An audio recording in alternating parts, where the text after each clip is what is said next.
और इस बैठने की धमक यह है कि गुजरात में बेट द्वारिका लगभग 90% मुसलमानों ने कब्जा कर लिया था, मजारा बना ली थी, और आज रात दिन बुलडोजर चल रहे हैं वहां, और पूरी बेट द्वारिका इन मजारों को उखाड़ करके फेंक दिया गया। लेकिन ये तब फेंका गया जब ये संत समाज जगा, और ये सारे विचार महामंडलेश्वर चिदंबरानंद जी ने कहा कि क्या हम सभी महामंडलेश्वर अखाड़ा परिषद, विश्व हिंदू परिषद, हम सभी एक साथ बैठ सकते हैं। आपको ये जानकर के आश्चर्य होगा इस संतों की बैठक बुलाने के पीछे का भाव क्या था। अभी आपने लगातार 2-3 घटनाएं देखी। कल छत्तीसगढ़ में कुछ साधुओं को पीटा गया, इसके पहले महाराष्ट्र के अंदर मथुरा वृंदावन के कुछ संतों को नासिक के पास सांगली के इलाके में मारा गया, और सभी जगह एक ही प्रकार के आरोप हैं कि ये बच्चा चोरी करने वालों के शक में ये कोई न कोई एक विद्यालय इस अफवाह को खड़ा करता है, और अफवाह खड़ा करके संतों की पिटाई हो जाती है। पालघर का जो प्रकरण हुआ, संतों की हत्या की गई, ये विषय किसी से छुपा नहीं। भारत के बाहर बैठ करके कैसे कैसे साजिश रचे गए।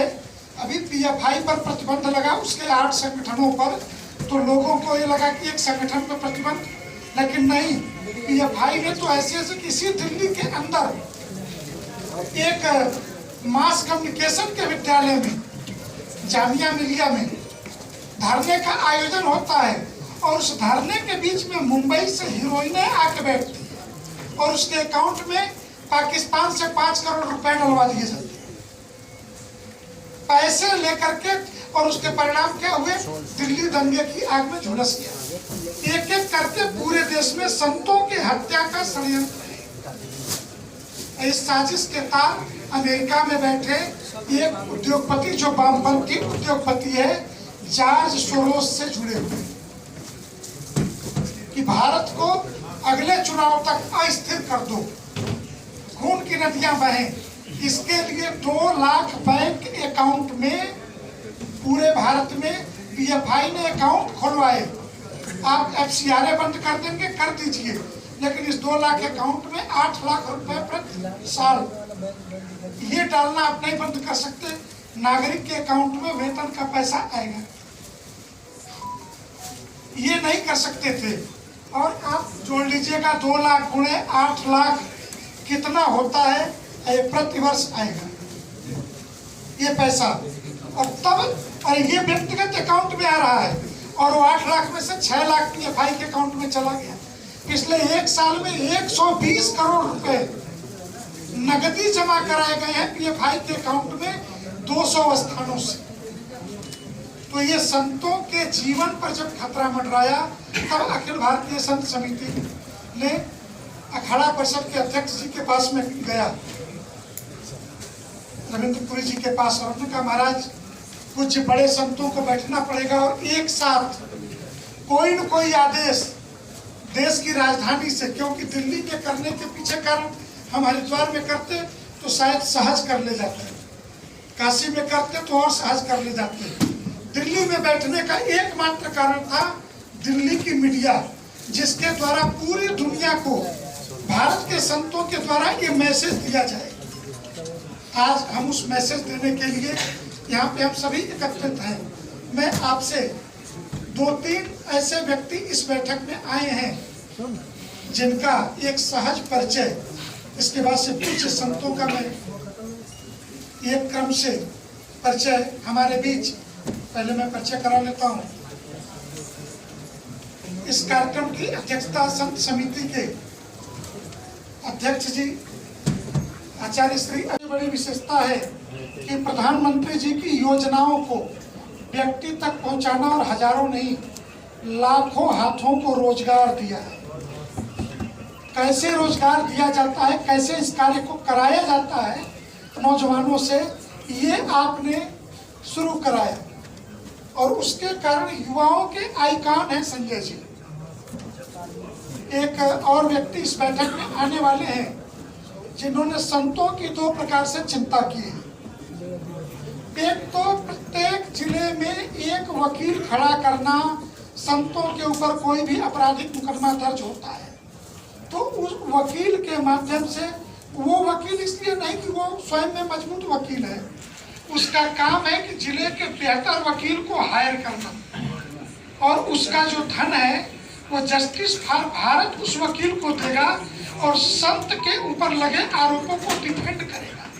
इसके राष्ट्रीय प्रमुख के नाते यहाँ दिल्ली हाई कोर्ट में वकील है शलभ भारद्वाज जी। शलभ जी आगे आओ। अगले एक वर्ष में भारत के 745 जिलों में ऐसे जिला प्रमुख वकीलों को खड़ा करना इनका उद्देश्य है और ये इस काम को करेंगे।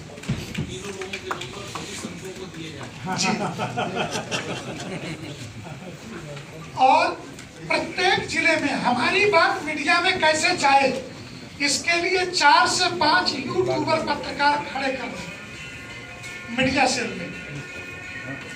5000 न्यूनतम सब्सक्राइबर एक यूट्यूब चैनल के हो तो 25,000 सब्सक्राइबर होने से एक जिले में लाखों लोगों तक कि संत का पक्ष क्या है। कभी कभार आरोप लगाकर थूकना, भाग जाना, ये जो करने वाले षड्यंत्रकारी हैं, तो संतों का पक्ष क्या है। इस YouTube चैनलों का उद्देश्य होगा कि संतों के पक्ष को समाज के सामने रखना। इस तैयारी के साथ जस्टिस फॉर भारत भी यहाँ उपस्थित है। चुनाव आयोग की अधिसूचना से 2 घंटे पहले वक्फ बोर्ड को ट्रांसफर की गई है और आप पूछते हैं कि आप संतों के हत्या के फतवे के लिए पैसा कहां से आता है। तेलंगाना के विधानसभा में मुख्यमंत्री का मैं वक्तव्य सुन रहा था कि जो संपत्तियां वक्फ को राज्य सरकार की बची खुची संपत्ति हम ट्रांसफर नहीं कर पाए वो हम ट्रांसफर कर देंगे, हम अपना वायदा पूरा करेंगे। ये तेलंगाना के विधानसभा का दिया गया भाषण है। दिल्ली में ट्रांसफर कर दिया गया। इसके अलावा उत्तर प्रदेश में 1989 में कानून बना करके यूपी के लोग जानते होंगे कि सीलिंग, बंजर और जीएस माने ग्राम सभा की भूमि, ये तीनों बची हुई भूमियों पर वक्फ बोर्ड का नाम चढ़ा दिया जाए। ये 1989 का आदेश था जिसको अभी योगी जी ने रद्द किया है और 89 की स्थिति में वो ग्राम सभा है, बंजर है अथवा सीलिंग है, ऊसर है, जिस रूप में है उस रूप में वापस नाम दर्ज किया जाए, ऐसा आदेश पारित किया है। इसलिए योगी आदित्यनाथ जी के लिए एक बार आपका आशीर्वाद। ये वक्फ बोर्ड का कानून इतना खतरनाक है, जिन जिन राज्यों में और जहां तक अभी अकेले राजस्थान के अंदर 1 लाख से अधिक गायें मरी हैं एक रोग से। बगल के गुजरात में टीका लग गया, टीका उपलब्ध कराना सरकार का काम था। गौशाला भले संत अथवा ट्रस्ट चला रहे थे, अगर सरकारों ने, हमारे उत्तर प्रदेश में टीका लगा, उत्तराखंड में लगे, तो ये भाजपा शासित राज्यों में टीके लग गए, राजस्थान में यह टीका क्यों नहीं लगा? लाखों गायों को क्यों मरने दिया गया? संत ये तो नहीं कह रहे थे कि ये टीका हमको मुफ्त में दे दो, हम तो पेमेंट करके अपनी गाय को टीका लगवाने को तैयार, हमें खुद को बेचना पड़ता, हम गौ सेवा करते हैं तो हम आपसे टीका के लिए मुफ्त में नहीं मांग रहे थे।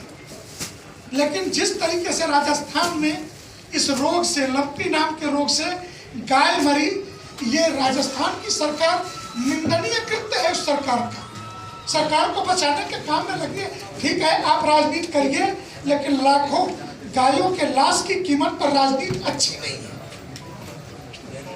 और ये वक्फ बोर्ड का कानून हम इस संत सम्मेलन के माध्यम से, इस धर्मादेश के माध्यम से आप सभी से आग्रह करते हैं कि ये जो 1995 का वक्फ एक्ट है, इसको तत्काल अगले संसद सत्र में सरकार रिमूव करे।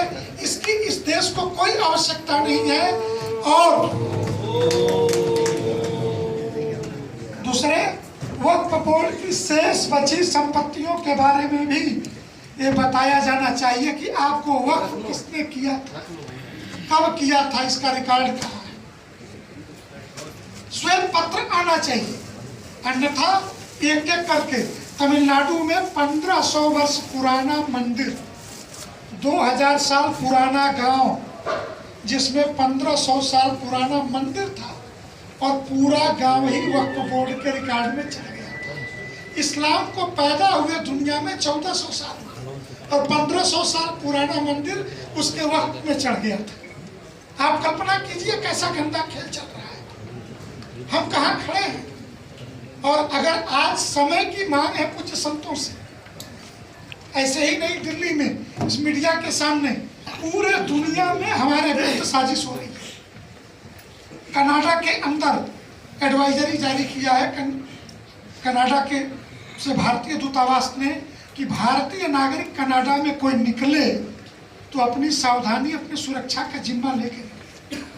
ब्रिटेन के अंदर जिस तरीके से मारा गया, बांग्लादेश में इस्कान के पुजारी को जिस तरीके से मारा गया, और भारत में भी राज्यवान साधुओं पे हमले प्रारंभ